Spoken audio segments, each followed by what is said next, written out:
Quelqu'un me dit Amen. Ce matin, je vais parler de imiter pour mourir. Dis à ton voisin, imiter pour mourir. Ou suivre pour mourir. C'est mon thème et ça va, je vais développer un tout petit peu ce matin. Nous allons continuer et nous allons avoir plusieurs sessions. Comment? Parce que beaucoup de gens me posent la question, mais vous nous demandez de mourir à Jésus. Pratiquement, ça veut dire quoi? Quelles sont les étapes? Qu'est-ce que Dieu nous demande pratiquement? Qu'est-ce qu'on doit faire? On va vous expliquer ça parce que je considère que c'est un thème important pour avoir une église forte, une armée de gens réellement qui sont convertis et qui suivent Jésus. Dites-moi Amen. Ok, première lecture, Exode 33, versets 21 à 23. Exode 33, 21 à 23.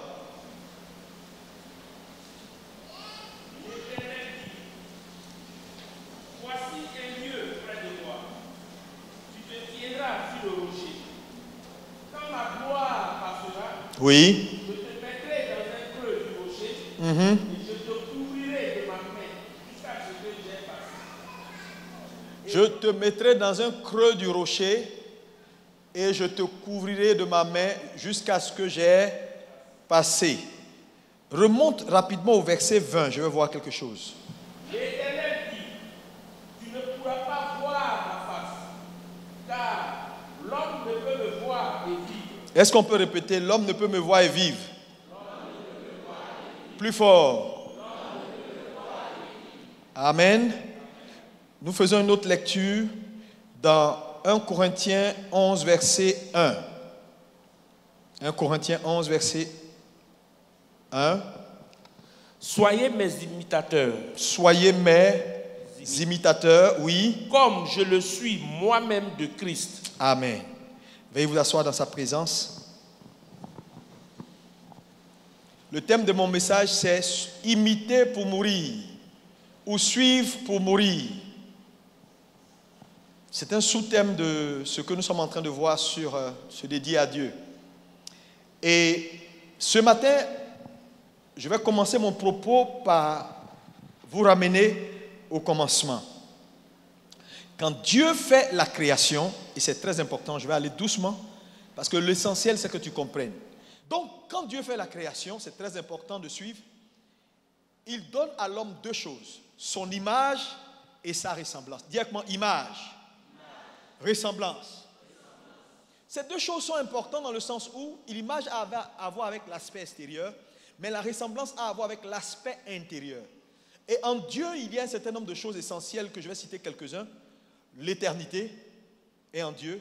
Dieu est invisible, Dieu est éternel. Dis avec moi, Dieu est invisible et Dieu est éternel.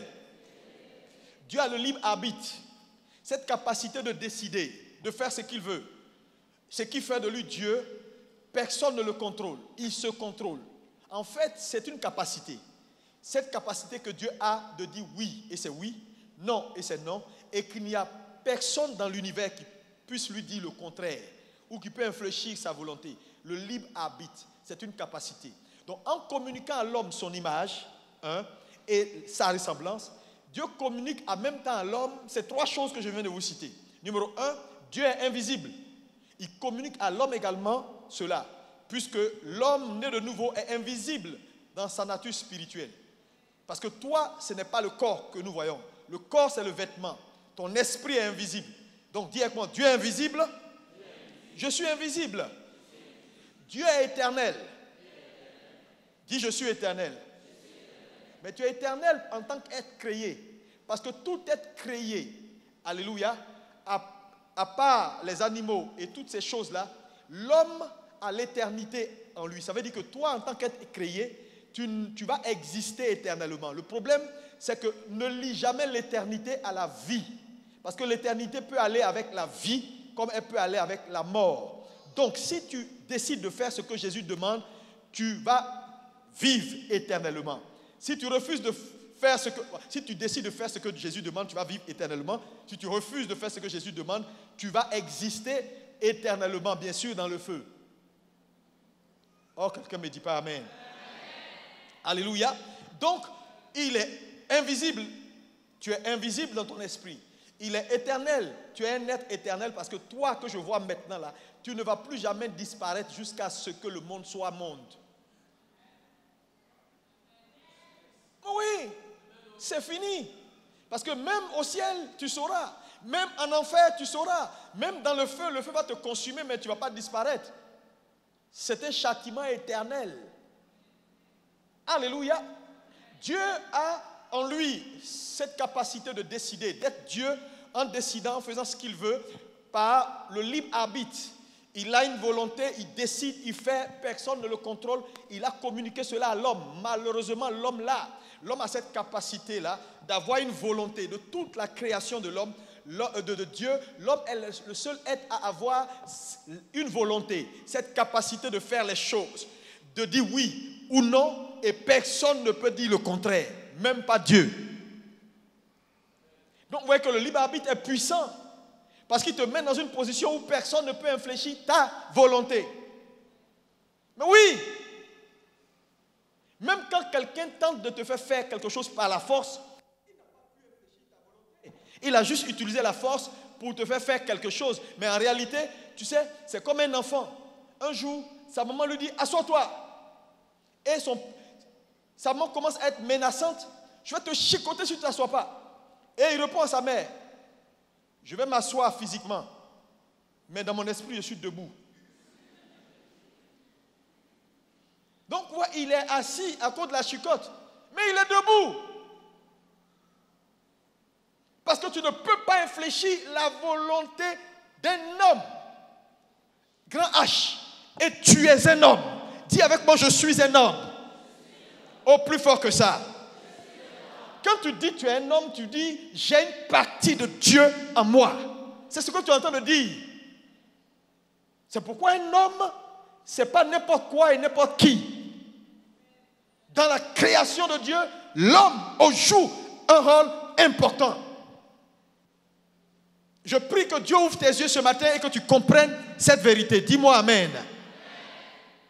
Tous ceux qui ne savent pas qui ils sont, qui vont déposer leur corps partout, ils se promènent comme des... Mon ami, tu es quelqu'un. Je suis un homme. Dis, je suis un homme.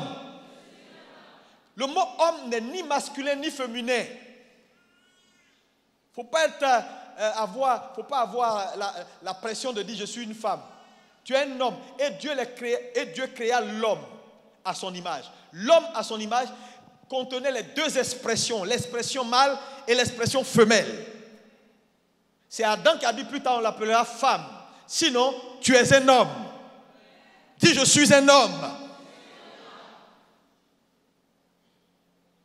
Et si tu es un homme, alors tu as en toi une capacité, une force qui est sortie de Dieu et qui est entrée en toi, le libre arbitre. Cette volonté qui fait de Dieu, Dieu, tu l'as. Voilà pourquoi, frère, Dieu n'a pas lui-même, bien qu'il nous ait créés, Dieu n'a pas la capacité de nous imposer sa volonté. Il dit, je mets devant toi dans Deutéronome le bien et le mal, la mort et la malédiction. Je te propose. Comment Dieu peut proposer à un homme de choisir la vie afin de vivre? Dieu dit, je t'ordonne. Il ne peut pas nous ordonner. Parce que même s'il ordonne, il peut ordonner, puis je dis, je ne fais pas. Il ne va pas descendre pour m'attraper. Il m'attend au tournant, c'est vrai. Mais au tournant, c'est au tournant. Et maintenant, je continue de faire ce que j'ai à faire. Vous comprenez le français que je suis en train de parler? Quelqu'un comprend qu'il dise un bon amen là. Parce que quand tu réponds, ça m'encourage et ça me donne la force de continuer à parler. Alléluia! Alléluia! Gloire à Jésus! Tu as le libre arbitre. Personne ne peut t'imposer. C'est pourquoi vous allez voir que les politiciens battent campagne. Tout le monde est obligé de tenter d'infléchir. Et vous voyez, c'est la raison pour laquelle il a dû, même quand Jésus est venu, Jésus n'a même pas pu convertir Israël. Il n'a pas pu. C'était chaud. Il dit à Jésus, non, il faut que le Saint-Esprit vienne parce que l'affaire est trop sérieuse. Donc le Saint-Esprit est venu pour continuer le boulot. De convaincre, de convaincre, de convaincre, de convaincre. Malgré tout le boulot que le Saint-Esprit se frappe là, regardez aujourd'hui le pourcentage de chrétiens dans le monde.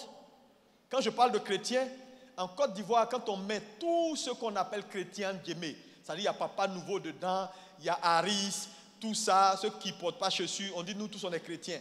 On arrive, est-ce qu'on ne fait même pas 20%, hein? On fait à peine, on est autour de 7 à 8%. 7%. On n'est pas beaucoup.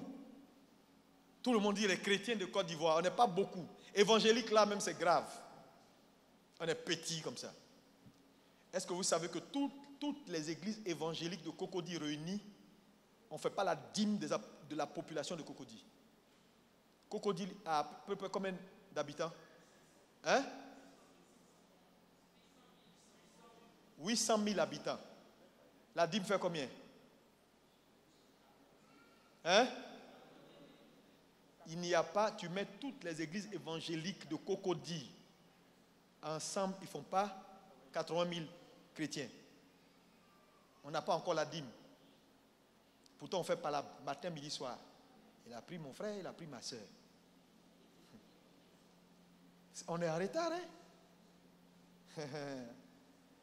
Tu presses. Il n'y a même pas une seule église à Cocody, réunie comme ça, boum, en disant 10 000 personnes assises dans l'église. Il n'y a pas. Même à Abidjan, une seule église où il y a 10 000 membres. Parce que souvent les gens mentent.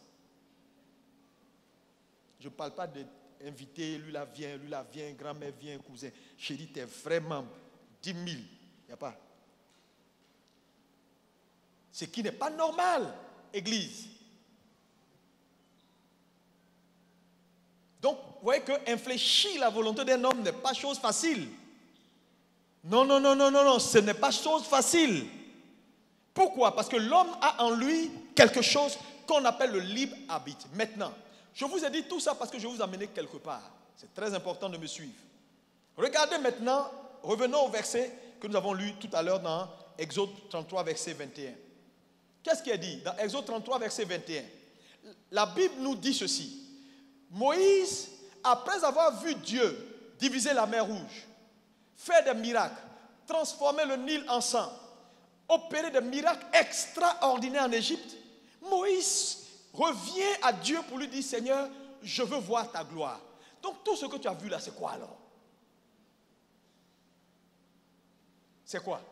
Et comme Dieu aimait Moïse, Moïse était un grand homme de Dieu, même si il y a eu des erreurs, mais il demeure un grand homme de Dieu pour nous. Alléluia.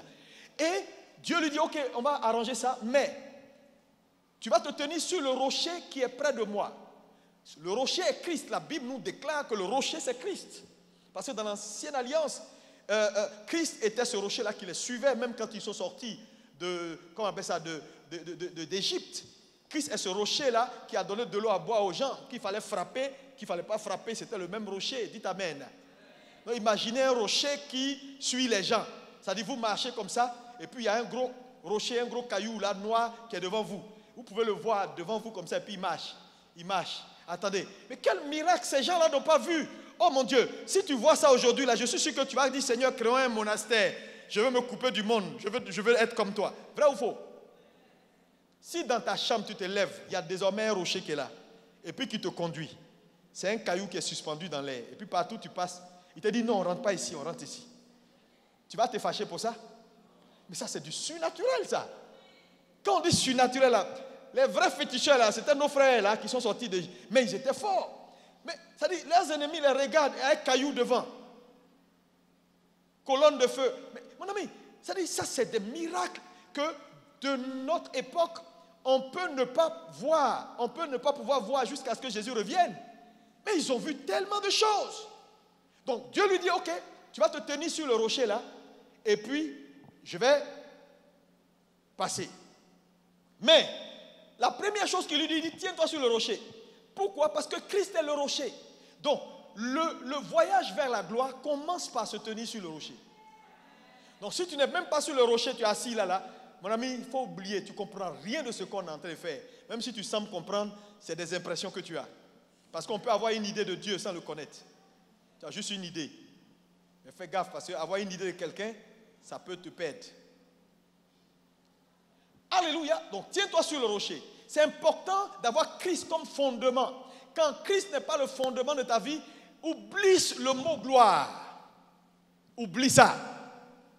Quand on dit aux gens de donner leur vie à Jésus, ils pensent que c'est parce qu'on a envie d'avoir des chrétiens de plus ou de trop. Non, mon ami, si tu ne te tiens pas, parce que cette discussion-là est très profonde. Je veux voir ta gloire. Il a vu miracle. Il a vu des choses que toi et moi on ne verra peut-être pas. Mais il dit, Seigneur, mon cœur est vide. Parce que Dieu a designé le cœur de l'homme de telle sorte que c'est seulement lui ou sa gloire qui a la capacité de satisfaire le cœur d'un homme. Frère, tu vas tout voir et tu seras vide. Si tu ne recherches pas l'essentiel. Et à un moment donné, il dit, ok, il n'y a pas de souci, mais tiens-toi d'abord sur le rocher. Et quand il se tient sur le rocher et que maintenant il est sur le rocher, étape numéro 2. Quand tu as donné ta vie à Jésus, ce n'est pas suffisant. C'est juste une première étape. Il lui dit, deuxième étape, je vais te mettre maintenant dans le creux du rocher. Tu dois aller en eau profonde dans ta croissance, dans ta vie chrétienne. Il faut que tu entres maintenant en Christ. Alléluia. Il faut que tu entres dans les profondeurs du rocher. Dis à ton voisin, il faut que tu entres. Un soir, j'ai expliqué ça ici pendant, je crois l'année dernière, je ne sais plus où. Entre dans les profondeurs du rocher. Mets-toi dans les profondeurs du rocher parce que tu as fait la première étape. Tu t'es mis sur le rocher. Le rocher désormais est ta fondation. La Bible dit toute maison qui n'est pas bâtie sur le rocher. Donc, on commence par être bâti sur le rocher pour que, quelles que soient les tempêtes de la vie, on puisse tenir. Mais ça ne suffit pas que les tempêtes viennent et qu'elles ne te touchent pas. Même quand la tempête n'a pas touché ou qu'elle est passée et que ta maison n'est pas cassée, qui va mettre fauteuil dedans? Qui va préparer chep dedans pour toi? Parce que certaines personnes se réjouissent de ce que, tempête est venue, ça ne m'a pas touché. Parce que j'ai bâti ma maison sur le rocher. C'est bon de bâtir sa maison sur le rocher, ce n'est pas suffisant. Parce qu'une maison, tu as besoin de l'habiter. Il y a beaucoup d'autres choses qui vont avec une maison. Mais pour que maintenant, que la tempête est passée ou la tempête n'a pas la capacité de te vaincre, il faut maintenant que tu aies une eau profonde pour que les autres choses arrivent. Dis Amen. Oh, dis-moi un bon Amen. Alléluia. Ça veut dire, en tant qu'enfant de Dieu, quand tu donnes ta vie à Jésus, tu peux avoir une garantie. Dieu sera avec toi. Il sera avec toi. Satan va se fatiguer. Dieu sera avec toi. Mais ça ne suffit pas que Dieu soit avec toi. Il faut que Dieu manifeste sa présence dans ta vie. Alléluia. Donc, deuxième chose, entre dans le rocher. Il prend Moïse, il cache Moïse dans le rocher. Ça, c'est une étape importante. Parce que c'est seulement en Christ que tu peux appréhender, que tu peux contempler ce que Dieu représente. Personne ne peut approcher de la gloire sans être en Christ. C'est comme si moi, si je saute maintenant là, est-ce que je peux commencer à voler? Je peux m'envoler? Je ne peux pas le faire. Je n'ai pas les attributs pour voler. Mais si je monte dans un jet privé, maintenant, est-ce que je vais voler? Répondez-moi s'il vous plaît. Si je monte dans un jet privé, est-ce que je vais m'envoler? Je vais m'envoler? Oh, mais si! Parce que je suspends mes capacités au profit du jet privé qui a été designé ou qui a les attributions pour voler. Donc il va filer et puis à un moment donné il va aller dans les airs. Et puis tu vas voir ma main en haut là-bas. Tu vas dire mais pasteur tu voles. Et puis je vais faire comme ça et puis je plane. Pourquoi? Parce que ce n'est plus moi, c'est le jet privé. Donc quand tu entres en Jésus, il y a des exploits que tu vas faire. Mais en réalité ce n'est plus toi, c'est Jésus.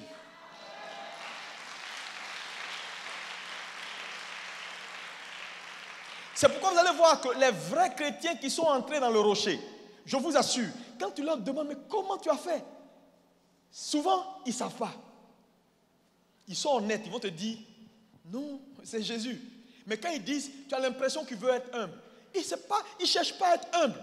Sincèrement, il ne sait pas. Comment il a pu faire ce que toi tu contemples aujourd'hui, il ne sait pas. Si moi je plonge dans l'eau maintenant, je vais me noyer. Si je sais nager, ok.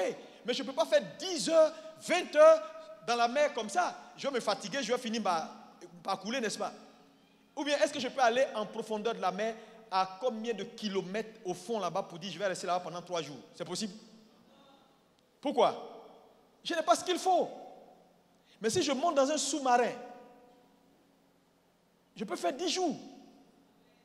Mais quand je monte dans le sous-marin, mes capacités humaines sont suspendues. C'est les capacités du sous-marin maintenant qui travaillent pour moi. Mais tous les exploits que je vais faire sous l'eau, en réalité, c'est le sous-marin. Donc, quand tu entres dans le rocher, tu seras surpris. Dis à ton voisin, mon ami, entre dans le rocher.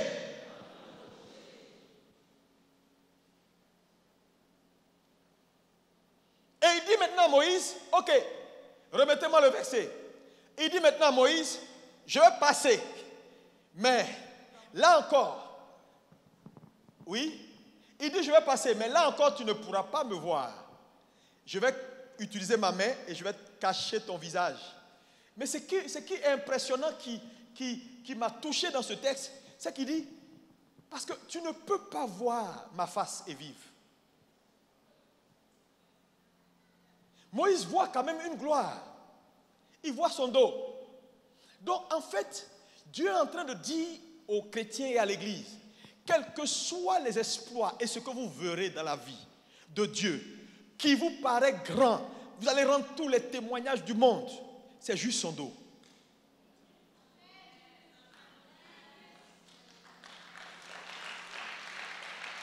Non, ce sera juste son dos. C'est-à-dire que quand tu as vu jusqu'à tu cries, wow, mais Dieu était présent, c'est juste son dos. Mais là encore, c'est parce que tu es entré dans le rocher que par Jésus, tu as pu voir son dos. Maintenant, il dit donc, parce que la raison fondamentale, tu ne peux pas me voir, et vivre. Oui, vas-y. Tu ne pourras pas voir ma face, car l'homme ne peut me voir et vivre. Car l'homme ne peut me voir et vivre. Ça là, c'est du français. Si on prend ça maintenant dans le contraire, ce que Dieu est en train de dire à Moïse, pour me voir, il faut mourir. Donc c'est seulement ceux qui sont morts qui peuvent voir Dieu. Parce que c'est dans la mort d'un homme que Dieu prend le relais. Le problème, c'est que c'est dans la passation que tu le vois. Quand il commence à prendre le relais, quand tu décides de mourir et que lui commence maintenant à prendre le relais, il te dit quand même bonjour avant de commencer à vivre ta vie. Ah, et puis tu jettes un coup d'œil sur lui. Ah, donc c'est comme ça que tu es. C'est le cadeau qu'il te fait.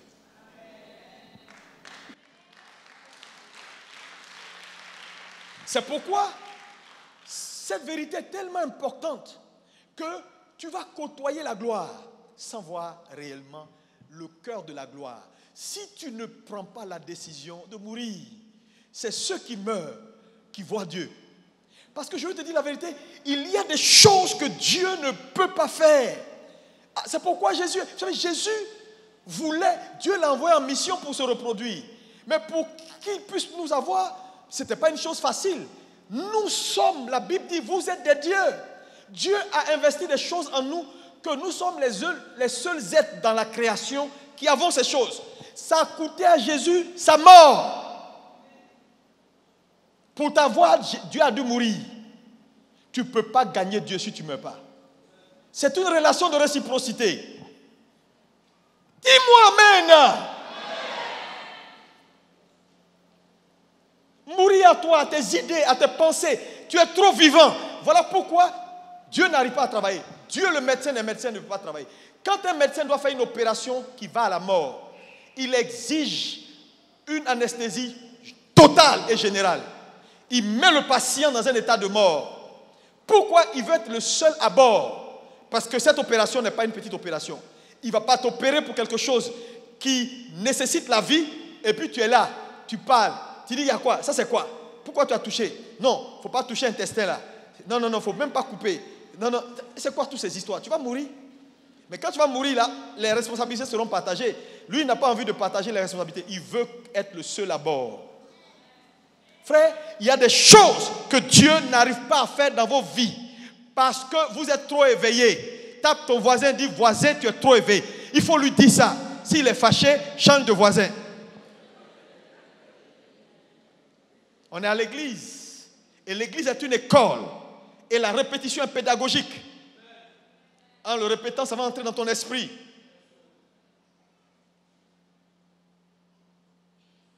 Tu sais, si on te prêche un autre message, ils sont en train de te mentir.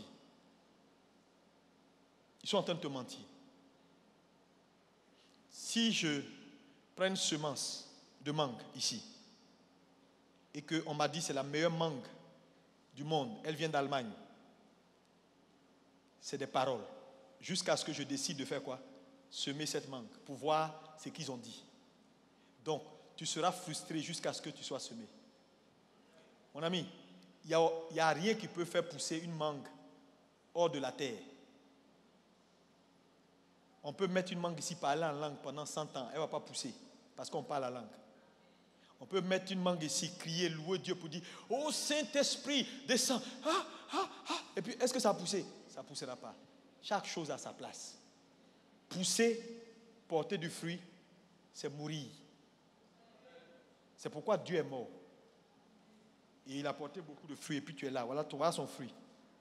Maintenant, si son fruit veut perpétuer le cycle, le fruit doit mourir.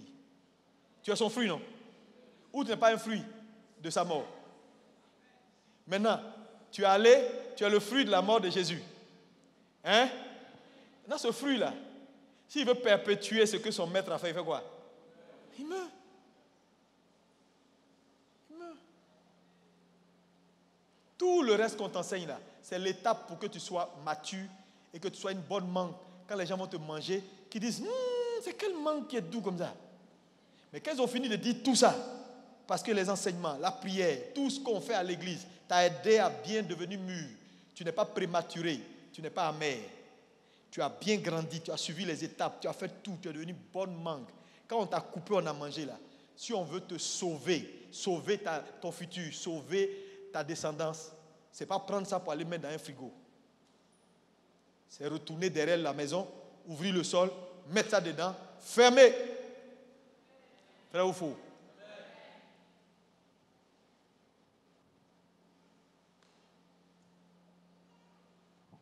Donc ici, la Bible nous révèle que la mort, c'est ceux qui meurent qui peuvent voir Dieu. Suivez-moi. Maintenant, troisième tableau. Nous avons vu le premier tableau. Dieu nous a fait à son image, il nous a communiqué sa capacité, le libre arbitre. Nous avons la capacité de décider parce que nous avons une volonté. Personne ne peut infléchir notre volonté si ce n'est nous. En réalité. Vous êtes d'accord avec moi? Ce qui fait un homme, c'est son libre arbitre, sa capacité de décider. Quand tu enlèves à un homme son libre arbitre, il n'est plus homme. Pourquoi on met les gens en prison? C'est pour restreindre leur liberté. Parce qu'ils savent qu'ils ne peuvent pas enlever. Mais au moins, on va te mettre quelque part où tu deviens moins qu'un homme, comme un esclave. Tu n'as plus de volonté. Vous vous levez, on dit 3h du matin, levez-vous. Même quand tu as sommeil, tu es là. Ah, Seigneur. Allez, on court. Même que le fouet, bye, bye, tu ne sors pas. Tout ça, ils veulent restreindre. Parce que ils savent dans leur subconscient que ce qui fait un homme, c'est sa liberté, sa capacité de décider. De dire non, je vais dans 5 minutes, je ne vais pas dans 2 minutes. Et puis quand il a dit ça là, mon ami, si tu veux qu'il change, il faut demander pardon. Sinon, tu peux tout faire, tu ne pourras pas. Voilà un homme. L'homme dont tu es, c'est ça. Deuxième tableau, nous voyons que Dieu nous fait une révélation pour dire ce qui peut amener un homme à voir Dieu, c'est-à-dire à voir la gloire dans sa face. C'est seulement la mort qui qualifie un homme pour la gloire. Parce que lui, il est mort pour que nous soyons fruits. Nous, on ne peut pas devenir ce qu'il veut sans mourir. C'est une relation de réciprocité. Maintenant, Dieu fait quoi? Dieu, j'ai lu tout à l'heure que Paul dit à Timothée, où il dit de façon générale, soyez mes imitateurs. Est-ce qu'on peut dire qu'on soit mes imitateurs? Maintenant, lis-moi Éphésiens 5, verset 1. Éphésiens 5, verset 1. Devenez donc les imitateurs de Dieu. Devenez des imitateurs de Dieu. Comme des enfants bien-aimés. Comme des enfants bien-aimés. Il dit devenez des imitateurs de Dieu. Ok, vous retenez ça. Maintenant, relis tout à l'heure Philippiens 3, verset 17. Oui. Soyez tous mes imitateurs, frères. Soyez tous mes imitateurs, frères. Donc, il dit, soyez mes imitateurs. On a l'impression que il dit une chose et son contraire. Il n'y a pas de contraire. Soyez les imitateurs de Dieu. Ensuite, soyez mes imitateurs. Imitez-moi comme moi j'imite Christ. Qu'est-ce que Paul est en train de nous dire? Il est en train de dire à l'Église, aucun homme ne peut imiter Dieu sans rencontrer un homme. C'est dans ta capacité à imiter un homme que tu pourras imiter Dieu. Imitez-moi comme moi j'imite Christ. Il nous donne le chemin. Il annonce la fin du processus, l'aboutissement du processus.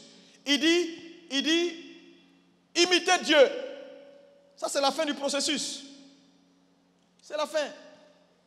Ensuite, imitez-moi comme j'imite Dieu. Il nous donne le processus.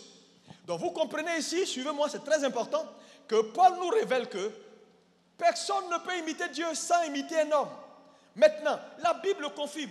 La Bible ne dit-elle pas que tu ne peux pas prétendre aimer Dieu que tu ne vois pas, ou aimer ton frère que tu vois, c'est-à-dire, je cherche le mot, c'est-à-dire tu ne peux pas dire j'aime Dieu que tu ne vois pas, alors que tu n'aimes pas ton frère que tu vois.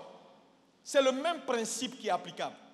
Tu ne peux pas dire j'aime Dieu et ton frère que tu vois, tu ne l'aimes pas. Et il conclut pour dire, si tu prétends aimer Dieu que tu ne vois pas, en haïssant ton frère que tu vois, tu es un menteur et tu n'aimes pas Dieu. Donc, allant sur le même processus, on utilise le principe. Le principe est simple. Tu ne peux pas dire, je vais imiter Dieu, je vais faire comme Dieu, si tu n'es pas capable d'imiter ou de suivre un homme.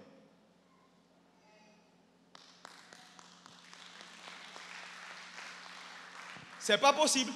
Maintenant, je vais faire le lien entre les trois tableaux pour que tu comprennes le fond de ma pensée. C'est bon maintenant? Pour comprendre maintenant le fond de ma pensée, suivre pour mourir. Dans le processus de t'amener à la mort, puisque nous sommes d'accord sur le principe et sur la déclaration suivante. Un homme qui veut voir Dieu doit passer par la mort. Nous sommes d'accord sur ça. Comment voir Dieu? Il faut mourir. La première étape dans la vie d'un homme, dans le processus de voir Dieu en passant par la mort, Dieu va mettre devant toi un homme. Donc, on commence à mourir en rencontrant un homme. Dis ça à ton voisin. Ça veut dire quoi? Lorsque tu vas décider de dire, Seigneur, ce message me touche, je veux mourir à moi, je ne veux plus avoir ma volonté et faire ce que je veux, Dieu va trouver que ce n'est pas suffisant. Si tu veux commencer le processus, Dieu va te faire rencontrer un homme. Pourquoi tu vas rencontrer un homme? Parce que pour suivre Dieu, il faut suivre un homme. Mais dans le suivi ici, ou dans ce qu'on appelle imiter un homme, qu'est-ce qu'il y a dedans? Dès que tu rencontres un homme et que tu décides de le suivre ou de l'imiter, de faire comme lui, ça veut dire tu acceptes de soumettre ta volonté, de soumettre ton libre arbitre, de soumettre tes choix. Je vous ai dit, ce qui fait un homme, c'est sa capacité de décider de faire ce qu'il veut. Quand un homme décide de ne plus avoir de libre arbitre et qu'il soumet tous ses jugements et ses choix à une autorité supérieure, il perd son statut d'homme. Parce que désormais, c'est quelqu'un d'autre qui valide tout ce qu'il fait. C'est frustrant, hein? C'est frustrant de savoir que tu as décidé de voyager. Dès que tu dis à ton père, il dit non, tu pars la semaine prochaine. Et tu ne peux rien dire. C'est-à-dire, tu es réduit à un esclave. Hein? Donc, ce n'est pas aisé. Vous savez, nos esclaves avant, là, quand on leur donne un maître et qu'on met le nom du maître sur eux, là, ils n'ont plus de volonté. Donc, la première chose que Dieu fait, Dieu te soumet à un homme pour tuer ta volonté. Le problème avec l'Église, c'est que l'Église, c'est à cette étape-là où l'Église refuse encore.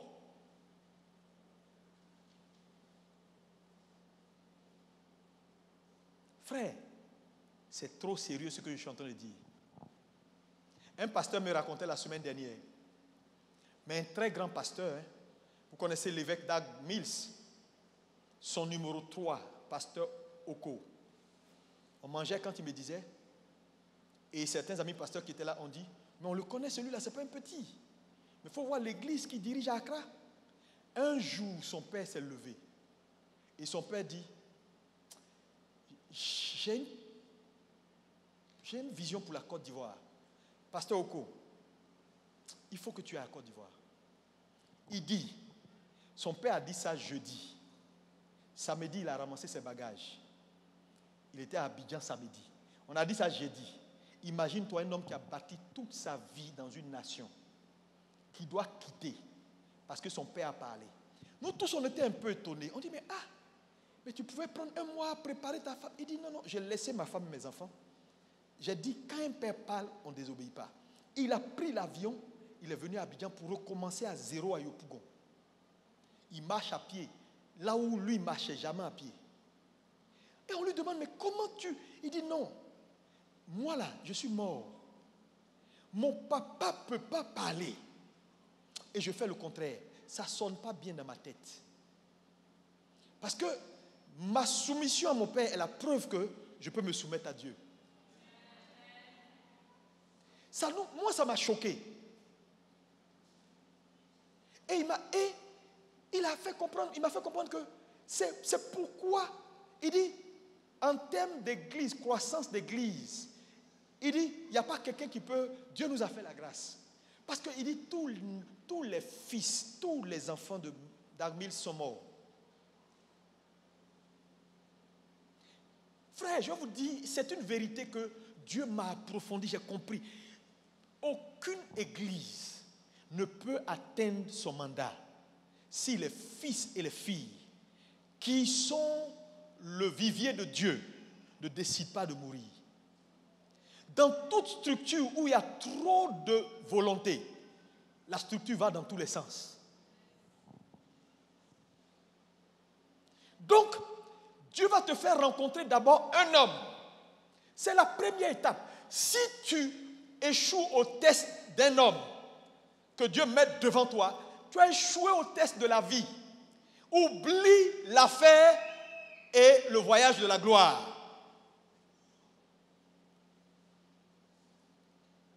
Oh, quelqu'un ne me dit pas un bon amen. Donne-moi 3 fois amen et reçois une grâce ce matin.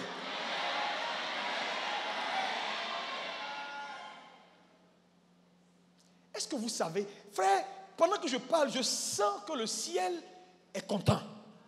C'est le message. Dieu veut soumettre ta volonté. Parce que Dieu sait que là où il n'y a pas mort, lui, Dieu ne peut rien faire. Alors que l'affaire là, la Bible dit que Christ est l'initiateur de la foi et le consommateur de la foi. Dans la traduction littérale grecque, voilà comment c'est traduit. Christ est celui qui initie la foi dans le cœur et qui amène la foi à son accomplissement. En d'autres termes, Dieu est l'initiateur dans la vie d'un homme. Il est le commenceur, le finisseur et celui qui achève.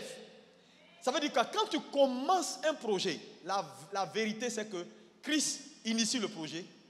Christ décide lui-même de faire le projet, de remplir les papiers, de juste envoyer pour faire les courses. Et puis lui-même il prend les choses de bout en bout jusqu'à ce que le résultat sorte. Il n'y a rien qui t'appartient qui est dedans. Parce que tout ce que tu peux faire, si ça reste dedans, au dernier jour, ça va brûler. Donc finalement, tout ce qu'on fait, Christ est celui qui fait ce qu'on fait. Mais donc Dieu arrive à avoir des brins de lumière avec certains pasteurs qui, à un moment donné, ont la lucidité de laisser Dieu prendre le contrôle. Ce que Dieu recherche dans cette affaire de christianisme, c'est prendre le contrôle total d'une vie. Mais ce n'est pas possible de prendre le contrôle total d'une vie si la vie ne s'abandonne pas. Est-ce que vous savez ce qu'on appelle la puissance du libre arbitre? C'est une capacité incroyable. Il y a des gens, on leur a dit, fais ça. Ils ont dit, je ne fais pas. Si tu veux, tue-moi.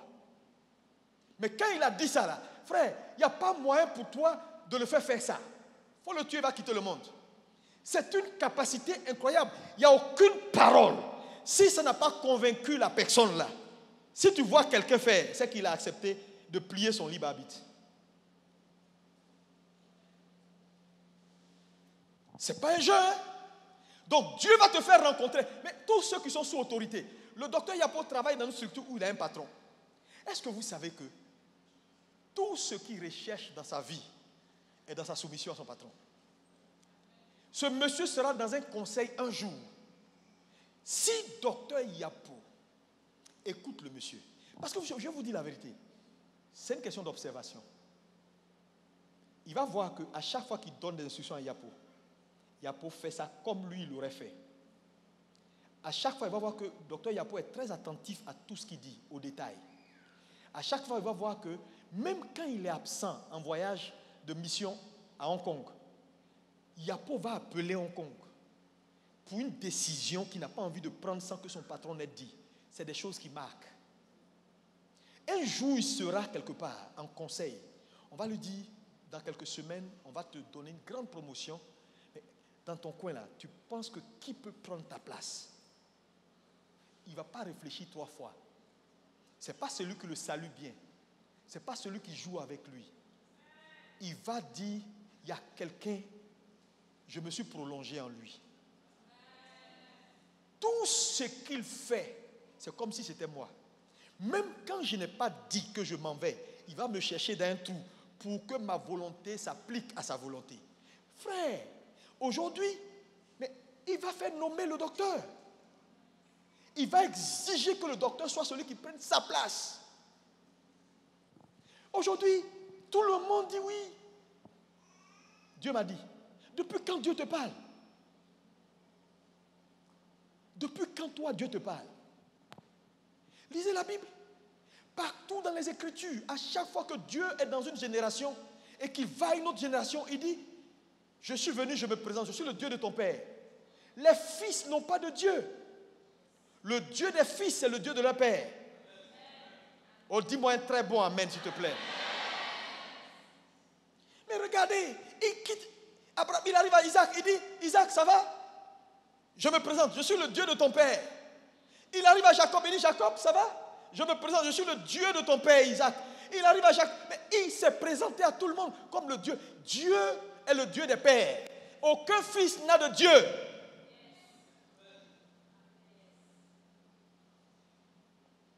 C'est pourquoi Dieu va toujours te mettre face à un homme pour tester. Frère, c'est un test incroyable. Il n'y a personne qui n'est pas sous autorité. Personne. Qu'est-ce qui fait que l'Église ne va pas bien? Pourquoi l'Église ne s'en sort pas? Jésus a toujours fait référence à son Père. Il dit, si tu m'as vu, tu as vu le Père. Si je fais une chose, c'est que le Père a approuvé. Jésus était un bon fils pour son Père. Frère, tu vas faire face à un homme. Quand Jésus est descendu net, la première personne qu'il a rencontrée, c'était Jean-Baptiste. Dieu va te faire rencontrer un homme. Parce que Jésus a infléchi sa volonté. Jean-Baptiste a refusé pour dire, non, je ne peux pas te baptiser. Tu es plus grand que moi. Je sais qui tu es. Il dit, je connais le principe. Avant d'être distingué, il faut se conformer.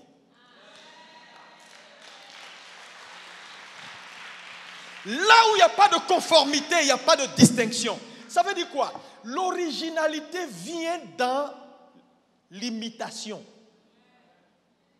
Aucun homme ne va avoir de l'originalité sans être imitateur. Regardez nos enfants à la maison. Quand nos enfants naissent, ma fille a cet âge-là, souvent, elle répète tout. Bonjour, bonjour. Ça va? Ça va. Même quand tu dis des conneries, tu dis des conneries, tu es en train de chanter, elle chante tes conneries. Parce que elle est en train d'imiter. Mais elle ne va pas imiter à vie. À un moment donné, en imitant, elle va créer son originalité. Elle va commencer à dire les choses d'elle-même. Mais on commence par imiter avant de dire pour soi. On ne dit pas pour soi et puis on imite après.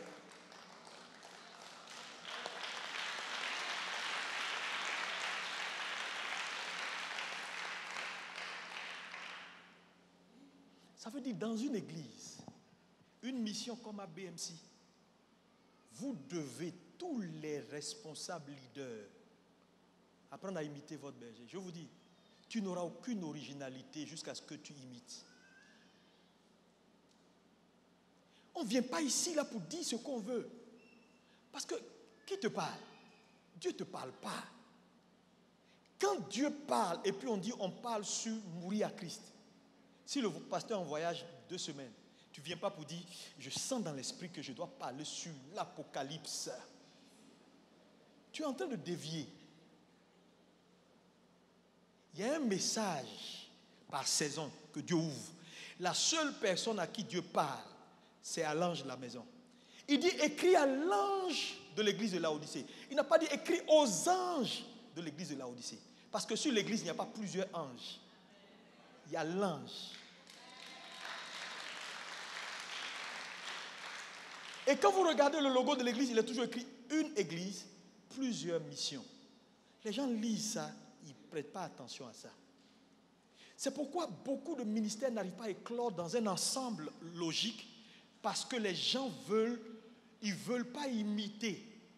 Ils veulent faire leur originalité et puis on verra après. Non, tu n'as pas de Dieu, tu n'as pas d'originalité. C'est dans l'imitation qu'on a l'originalité.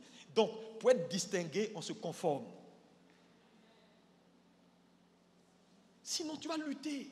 Et je vois des hommes de Dieu qui luttent, des pasteurs qui luttent. Leur ministère n'arrive pas à éclore parce qu'ils ne comprennent pas ce principe de imiter avant d'être distingué. Regardez, je donnais l'exemple tout à l'heure. Madame Akura, lève-toi.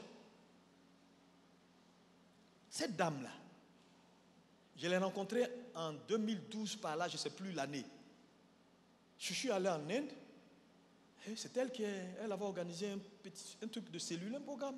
Elle s'occupait des jeunes gens. Et puis je l'ai rencontrée. J'ai fini quelques jours, je suis parti chez moi. Mais quand j'ai fini, elle ne me connaissait ni d'Adam ni d'Ève. Mais à un moment donné, elle m'a observé. Et puis elle a vu Dieu en moi. Parce que pour voir Dieu, il faut voir un homme. Quand elle a fini ses études, qu'elle est entrée à Abidjan, je n'ai même pas discuté avec elle. Il y a plein d'églises. Il y a des églises même qui ont du monde, qui ont des grands noms. Il y en a plein à Abidjan. Mais dans la conscience de sa méditation, elle s'est dit, ils sont tous des pasteurs, mais c'est en Alexandre Amazou que je vois Dieu. Et elle décide donc de venir à BMC. Ce n'est pas à cause de toi, ce n'est pas à cause du voisin. Elle ne te connaît pas. Donc elle décide parce qu'elle a vu Dieu à un homme. Elle a rencontré un homme et elle a vu Dieu. Je vais imiter cet homme-là pour apprendre à imiter Dieu. Elle vient. Maintenant, moi, je ne suis pas là. Et puis j'ai dit, bon, toi, Babacar, viens. Je te fais pasteur de la cathédrale, viens. Ou bien de l'église de Port-Boué. Et puis je nomme Babacar, pasteur de l'église de Port-Boué. Écoutez, Babacar. Bon. Elle prend ma parole parce qu'elle me fait confiance. Et elle regarde à Babacar. Mais quand elle regarde à Babacar, là, ce n'est pas à cause de Babacar. Elle ne connaît pas Babacar. C'est à cause de moi qu'elle est venue ici. Maintenant, Babacar, s'il ne sait pas me regarder, celle-là, partout où je suis parti là, si je ne suis plus à Port-Boué, que j'ai déménagé pour venir maintenant faire église à Koumassi, elle va dire, je préfère prendre mon transport, dépenser pour retourner là où le Père est. Parce que le monsieur là, à chaque fois quand je rentre pour faire le culte, j'ai l'impression que je suis dans une autre église. Ça, ce n'est pas à BMC ça. Pourquoi? Parce que Babacar refuse de m'imiter. Donc si tu ne m'imites pas réellement, tu ne te conformes pas réellement, à un moment donné, tu vas perdre la confiance des gens. Parce qu'en réalité, les gens là, ce n'est pas pour toi. Dieu les a mis face à un homme pour qu'il puisse suivre Dieu. Et cet homme t'a mis. Tu dois apprendre à imiter. Merci, allez vous asseoir. Est-ce qu'on peut acclamer le Seigneur pour eux? Non, non. Mais imiter, là où imiter fait mal, c'est qu'imiter un homme, imiter un leader, te met dans un état de mort. C'est le commencement. Tu perds pouvoir sur certaines choses que tu as toujours chéries. Tu n'as plus de liberté. Tu es obligé de parler à ton père. Tu es obligé de lui demander les choses. Tu es obligé de faire comme lui. Tu es obligé. Et c'est le processus de la mort qui a commencé. Hein? C'est pourquoi je vous dis, c'est toute une étude qui est longue. Mais ce premier point-là, si tu l'as raté, tu vas être un chrétien bâtard dans la ville. Et il y en a plein. Ils chantent, ils sont ici, ils sont partout. Ils ne sont sous l'autorité de personne. Ils font leurs choses. Ils ne ressemblent à personne. Ils ne ressemblent à personne, Église. Ils ne ressemblent à personne et c'est triste. Dieu ne travaille pas comme ça. Lisez la Bible. Tout ce que Dieu fait, il le fait avec des spécimens. Lis-moi. Genèse 19. 6, 19. Genèse 6, verset 19. Je vais te montrer. Lis-moi ça. De tout ce qui vit, de tout ce qui vit, de toute chair, tu feras entrer dans l'arche, oui, 2 de chaque espèce. 2 de chaque espèce. Pour les conserver en vie avec toi. Il y aura un mâle et une femelle. Dieu dit à Noé, je suis sur le point de tout dégager et de exterminer tout le monde. Mais je ne crée plus rien. C'est fini, il n'y a plus de création. Donc il faut sauvegarder des espèces, des spécimens, mâles et femelles. Et à partir de ces spécimens-là, je vais repeupler. Je vais refaire ma volonté sur la terre des vivants. Dieu approuve des leaderships. Et Dieu en fait des spécimens. Et à partir de là, il reproduit. Je te dis, mon ami, tu ne peux pas refaire le monde. Non, j'ai un appel puissant. Un appel un peu, non, ce que je vais faire là, donc, tu fais pas là-bas X, Y, Z, tu n'es sous autorité de personne. Non, c'est Dieu qui m'a parlé. C'est Dieu qui va me faire faire cet appel-là que personne n'a jamais vu. Tu es un voyou, un bandit. Ça n'existe pas. Ça n'existe pas. Dieu travaille avec des spécimens. Même moi que vous voyez là, je ne suis pas seul. Je suis dans une lignée d'un spécimen. Et à force d'imiter, j'ai trouvé ma spécialité. Mais je veux te dire, les hommes vont t'observer si tu imites réellement le leader. Et c'est quand ils vont s'en rendre compte que tu es vraiment le fils et tu as les ADN du leader qu'ils vont accepter ta singularité. Sinon, commence par leur montrer ta spécificité. Non, dans tous les cas, tout le monde ne peut pas être pasteur. Moi, je suis un prophète des nations. Mais on peut être prophète sous un pasteur et opérer. Le pasteur, ah non, on est allé chez lui là, mais il est comme ça sous Otabil. Mais ce qu'il a réalisé, on sent sa spécificité. Mais il a d'abord imité avant d'avoir sa spécificité. On te donne le micro, tu dis non. Tout le monde ne peut pas être le bishop Amazou. Quand moi je prêche, je dois faire comme ça. On dit non, ça nous gêne. On n'a pas cette culture dans l'église. Tu dis non, culture ou pas culture, nous sommes des hommes de Dieu, nous sommes différents. Les gars, est-ce que vous me suivez? Mais on dit non, ça ne marche pas, ça nous distrait. Tu dis non. Vous persécutez le Saint-Esprit, vous. On ne persécute pas le Saint-Esprit. Dieu travaille selon des modèles.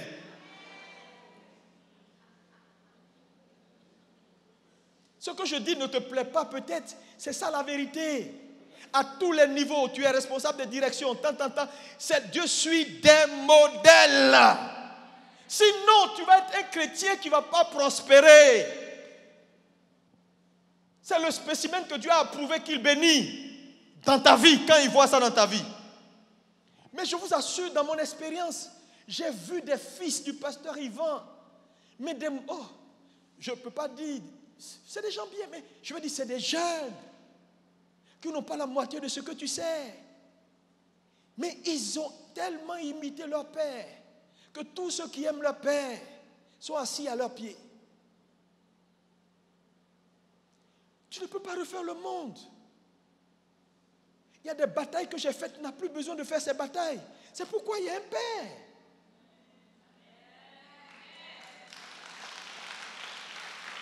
Tu ne peux pas faire le monde. Tous ces coups qu'on reçoit et tout ce que Dieu est en train de faire pour monter, c'est-à-dire la gloire de cette maison, c'est pour les fils de la maison. Tu ne veux pas refaire le monde. Tu travailles par spécimen. Il dit, Noé, tu le feras. Non, je veux dire à quelqu'un qui est dans le désordre, sors du désordre. Oui, c'est le premier test. Le premier test. Dieu te met devant un homme, il te met sous son autorité. Et puis il commence à voir. Si tu réussis le test de t'abandonner à cet homme, je t'assure, tu vas t'abandonner à Dieu. Le vrai problème, si tu n'es pas prêt à t'abandonner et à obéir réellement à ton leader, tu ne le feras pas pour Dieu. Même si tu le dis, tu es un menteur selon le principe. Si tu prétends aimer Dieu que tu ne vois pas en haïssant le frère que tu vois, tu es un menteur. Non, moi je suis soumis à Dieu. Moi j'ai mes prières. Je parle avec lui, il me parle. Il faut bien checker l'esprit qui te parle.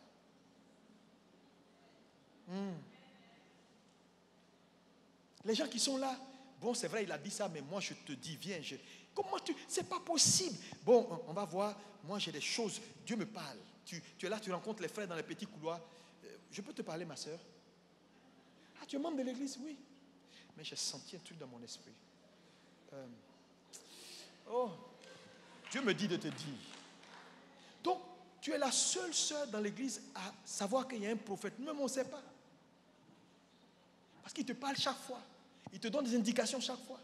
Donc il y a des gens qui se sont improvisés en visionnaire assis dans l'église. Si je t'attrape,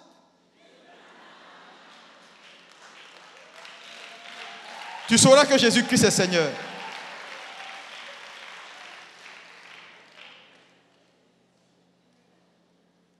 Mon ami, tu veux voir, va voir ailleurs.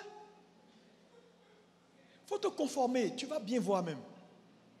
Il n'y a aucun fils qui sait aucun père qui sait que son fils là, il est soumis, qui va l'empêcher même de faire ses folies. Je dirais, oh non, même s'il s'est trompé, je vais régler. Vous n'avez pas vu ça? La plupart du temps, le cœur du Père, c'est un cœur qui est simple. Et Dieu a le même cœur. Quand Dieu sait que tu es soumis, tu es obéissant à sa parole. Frère, il n'y a rien que Dieu ne peut pas faire pour toi. Et tu seras prioritaire sur sa liste. Moi, souvent, il y a des choses ici, là. Avant même de penser à une église, j'ai dit envoyer ça à Makori. Ou bien je cible, j'ai dit donner ça à tel pasteur. Mais il y a d'autres pasteurs qui sont là. Pour que je leur envoie ça, je parle en langue. J'essaie de voir. Mais jusqu'à aujourd'hui où je vous parle, hier il m'a appelé. Quelqu'un m'a donné une maison, là, à Angré. Angré Pétro, il voit quelque part. Une maison pour faire église. Qui peut prendre jusqu'à, 200 et quelques places assises. Il m'a dit même, il faut prendre tout jusqu'à la villa. Le pasteur dort dans la villa. J'ai les clés. Ça fait près de 3 mois. Je ne sais pas qui envoyer là-bas. Je ne sais pas. Parce que je ne veux plus ouvrir d'église qui va devenir des églises mutantes. Mon problème, ce n'est pas... Je cherche des hommes qui sont fidèles. Et que je sais que si je l'envoie à côté, il ne va pas appeler X, Y pour dire, non mais si la cathédrale est trop loin, viens ici.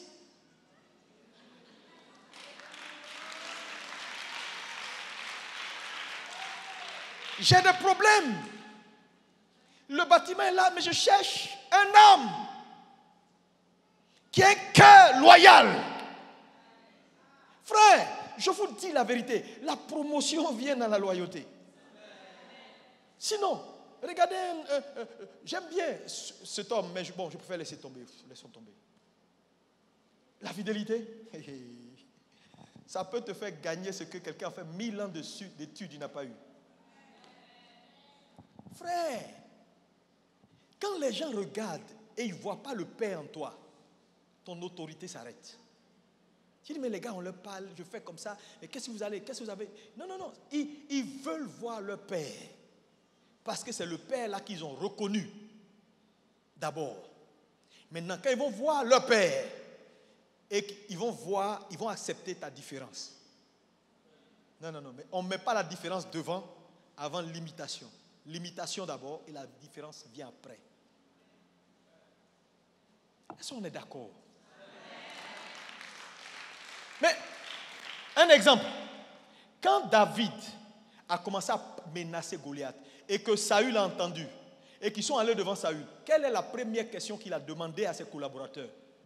De qui est-il fils? Comment tu peux demander cette question? On te dit le monsieur là et le petit là, il est dangereux. Tu dis je veux connaître son père. Parce qu'en réalité, un homme qui n'a pas de père ne peut pas faire de tels exploits. C'est ce qu'il était en train de dire. Il dit non, le type là, il a quelqu'un sur lui. Tu ressembles à qui quand tu sors? Quand tu sors, on te voit là. Est-ce qu'on peut dire ça c'est ABMC?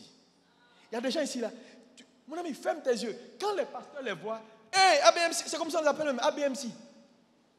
On dit, ah, ça c'est l'enfant d'Amazou, ça. Tu le vois, tu le vois pas. Parce que quoi? Je veux te dire, l'impact ou le transfert de l'esprit est réel. Dieu bâtit avec des spécimens. C'est très important.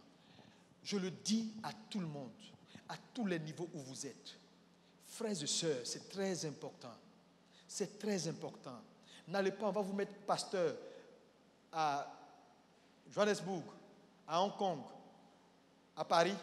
Tu arrives là-bas, tu fais tous, sauf ce que tu as vu faire. Et tu dis non, je ne comprends pas l'église, ça ne marche pas. C'est trop compliqué. Papa, prie pour moi pour que ton onction, ce n'est pas une affaire d'onction. Capte l'esprit. Imite. Ce que tu le vois faire, fais. La façon dont il fait, fais. On n'a qu'à te dire, regarde-moi lui là, il n'a pas de. C'est pas grave. Quand les bébés là commencent là, on se moque d'eux. Manger. Poisson. Je te dis, mais toi, parle pour toi. Ce n'est pas l'heure. Il est en train de se préparer à avoir son autonomie. C'est ça la voie de la sagesse. Mais dis à un bébé de commencer à dire, bon écoute, j'ai envie d'aller au marché, ton bébé de 6 mois, bon j'ai envie d'aller prendre une pizza. Tu vas prendre la fuite, commencer à courir pour dire, Saint-Esprit, quelque chose se passe dans ma maison. Il a 6 mois. Et il commence à dire des choses, non, il ne peut pas dire maintenant. Mais quand il va commencer à t'imiter, et puis un jour il va te dire, maman, bois de l'eau, tu vas trouver ça normal. Parce qu'il y a longtemps, tu lui dis, bois de l'eau. Il a dit ça jusqu'à Faté. Maintenant, lui, il va prendre l'initiative de te dire, bois de l'eau. Parce qu'il t'a imité il y a longtemps. Est-ce que c'est clair pour tout le monde? On acclame Jésus.